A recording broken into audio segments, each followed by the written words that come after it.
E nós chegamos agora à atividade de estudo de caso. Eu sei que esse é o momento onde muitos alunos, muitas alunas sentem aquele friozinho na barriga porque chegou a hora de praticar, né? Mas calma, porque não é bem assim e eu estou aqui para te auxiliar. Agora, nós vamos então recapitular alguns termos importantes e eu vou te auxiliar, te ajudando a compreender melhor o que você deve praticar nessa atividade de estudo de caso. Olha só, nós temos aqui então a empresa Tecnologias ABC e ela é uma empresa de médio porte no setor de tecnologia industrial. Ela já possui aqui 12 anos de atuação no mercado e recentemente ela solicitou à instituição onde você trabalha um crédito no valor de R$500 mil com prazo de 24 meses a ser aqui utilizado na ampliação da sua linha de produção. Olha que interessante, até aqui nós temos então uma contextualização, né, dessa atividade. Em seguida, a empresa que está solicitando esse crédito, ele passou então algumas informações importantes que devem ser utilizadas aqui para análise de crédito, para ser utilizada como instrumento para uma tomada de decisão, se a empresa que você trabalha deve ou não conceder esse crédito. Primeiro nós temos aqui um histórico de pontualidade nos pagamentos nos bancos e nos fornecedores. Essa empresa ela é cliente do banco há 4 anos, com movimentações regulares. Ela atua num setor aqui de atuação que possui uma previsão de crescimento moderado nesses próximos 2 anos, mas que sofre impacto nas variações cambiais e também aqui nos custos das suas matérias-primas. Os sócios dessa empresa, eles oferecem um galpão avaliado aqui em R$600 mil como garantia real, como colateral aqui para esse empréstimo. A empresa ela está com todas as suas certidões fiscais e trabalhistas em dia. Então esse aqui é o histórico desta empresa que está solicitando esse crédito. Por outro lado, essa empresa ela te forneceu também algumas demonstrações contábeis, na qual nós já vimos no decorrer das nossas aulas. Os documentos contábeis fornecidos foram basicamente o balanço patrimonial, onde a empresa mostra e evidencia aqui um ativo circulante de R$820 mil, ativos não circulantes de R$1.200.000, passivo circulante de R$530 mil e passivo não circulante de R$690. O patrimônio líquido dessa instituição é de R$800 mil.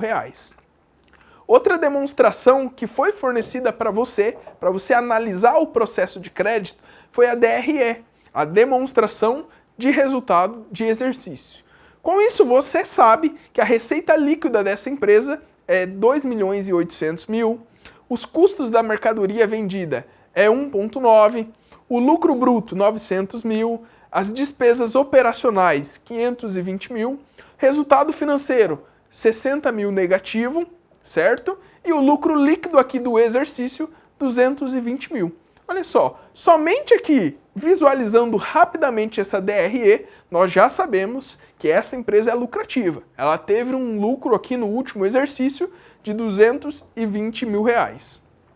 Agora, pede para você, classifique o perfil de risco dessa empresa, em baixo, médio ou alto, e justifique aqui também a sua resposta com base nos 5 Cs do crédito que nós vimos anteriormente no decorrer das nossas aulas.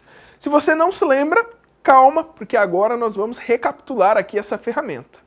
Olha só, nós temos aqui o caráter, capacidade, capital, condições, conglomerado e colateral. Essa é a matriz dos Cs do crédito que você precisa entender e compreender para justificar sua resposta. O caráter e a capacidade diz respeito a elementos essenciais para uma financiadora, para uma empresa que vai conceder o crédito, acatar ou não essa proposta.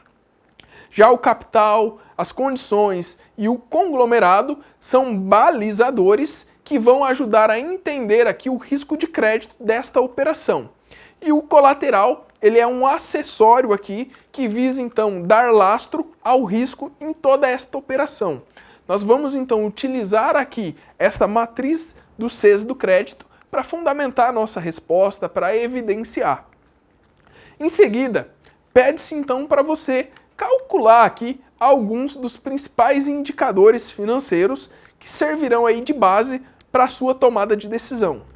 Pede-se então liquidez corrente, a margem bruta, margem líquida, o índice de endividamento geral e também o ROI, o retorno sobre o patrimônio dessa empresa. E olha só, sem dúvida nenhuma, todos esses indicadores são fundamentais para um processo de concessão de crédito mais fundamentado e que vá mitigar os riscos de toda essa operação. Se você não se lembra, para calcular aqui a liquidez corrente, é muito simples. Basta a gente dividir o ativo circulante, ou seja, os bens e direitos de curto prazo de uma empresa, que nós vamos encontrar lá no balanço patrimonial, e dividir pelo seu passivo circulante, que são as suas obrigações de curto prazo. A leitura desse indicador também é muito simples. Se o resultado da aplicação aqui desse indicador for maior do que 1, nós temos uma situação positiva dessa empresa. Por outro lado, se o resultado for menor do que 1, existe aqui um risco de insolvência no curto prazo e, portanto, não seria um cenário tão favorável assim. Ou seja, existe um risco elevado nesta operação. Já quando nós falamos sobre os indicadores de margem, basicamente nós estamos buscando compreender para cada R$100 de venda, para cada R$1 de venda, quanto de fato sobra para a empresa de margem. Quando nós falamos em margem bruta, nós vamos pegar o lucro bruto e dividir pela nossa receita líquida. Assim, nós chegaremos então nesse resultado. Todos esses dados nós vamos encontrar aqui lá na DRE, no demonstrativo de resultado de exercício. Já a margem líquida, nós vamos considerar o lucro líquido dividido pela receita líquida. Ou seja, quanto de lucro líquido sobra quando a empresa realiza uma venda ali de R$1, por exemplo, ou de R$100 que seja. É tudo isso que nós vamos compreender através aqui desses indicadores. Já quando nós falamos sobre os indicadores de endividamento, talvez aqui seja um ponto crucial e que pode virar a chave, ou para sim, para a concessão do crédito, ou então para o não, para a não concessão desse crédito. Imagine o quão arriscado é se uma instituição financeira realiza um crédito, concede um crédito, sendo que a empresa que está cedendo, que está solicitando esse crédito, possui ali um endividamento exorbitante. Existe um risco enorme, não é verdade? A chance aqui dessa empresa que está solicitando o crédito não pagar é muito alto e, como consequência, o risco de toda essa operação é extremamente alto. Para isso, nós temos aqui o endividamento frente ao patrimônio dessa empresa. Para isso, nós vamos pegar aqui o passivo circulante mais o exigível a longo prazo e dividir pelo passivo total. Todas essas informações nós vamos então localizar lá no balanço patrimonial, que é uma das principais demonstrações contábeis que nós vamos utilizar aqui para analisar o endividamento. O outro indicador fundamental é aqui, ele diz respeito para nós ao endividamento frente ao patrimônio líquido dessa empresa. Para isso nós temos a soma do passivo circulante mais o exigível a longo prazo. Repare que aqui nós estamos considerando tanto as obrigações de curto prazo, através do passivo circulante, mais o exigível a longo prazo, aquele que é superior a 1 ano referente ao exercício social da demonstração contábil. Então nós podemos entender aqui uma análise tanto do curto quanto também do longo prazo em relação ao passivo dessa organização. E nós vamos pegar a soma desses dois elementos e dividir então pelo patrimônio líquido desta empresa, desta organização. Novamente, todas essas informações nós encontraremos no balanço patrimonial. E por fim, nós precisamos então considerar o passivo circulante dividido aí pelo passivo circulante mais o exigível a longo prazo. E assim nós iremos compreender a composição de endividamento dessa empresa. Repare aqui, caro aluno e cara aluna, que todos esses indicadores, esse conjunto de indicadores visa gerar informações úteis, tempestivas e relevantes para esse processo de tomada de decisão. Então, de fato, é com a aplicação de todos esses indicadores e também da matriz do CES de crédito que nós vamos fundamentar aqui a concessão ou não concessão de um crédito nesse processo que pede aqui nesta atividade. Esse processo é extremamente importante porque ele vai ajudar a gente a compreender, então, mitigar esses riscos que podem impactar diretamente no resultado financeiro da instituição financeira que irá conceder esse crédito. Inclusive, muitas empresas sofrem financeiramente por vender a prazo, por conceder crédito e não conseguir aqui reaver, não conseguir o cumprimento desses créditos. Então, olha só a importância desse assunto que nós estamos falando aqui.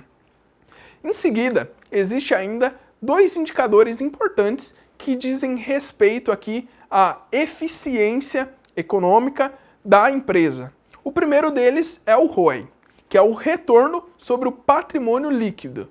Ou seja, para cada R$1 de patrimônio líquido que a empresa possui, quanto gera-se de lucro líquido frente a este patrimônio. E para a gente descobrir isso, basta a gente aplicar o ROI. O ROI é um dos indicadores mais famosos de rentabilidade e ele é calculado dividindo o lucro líquido pelo patrimônio líquido.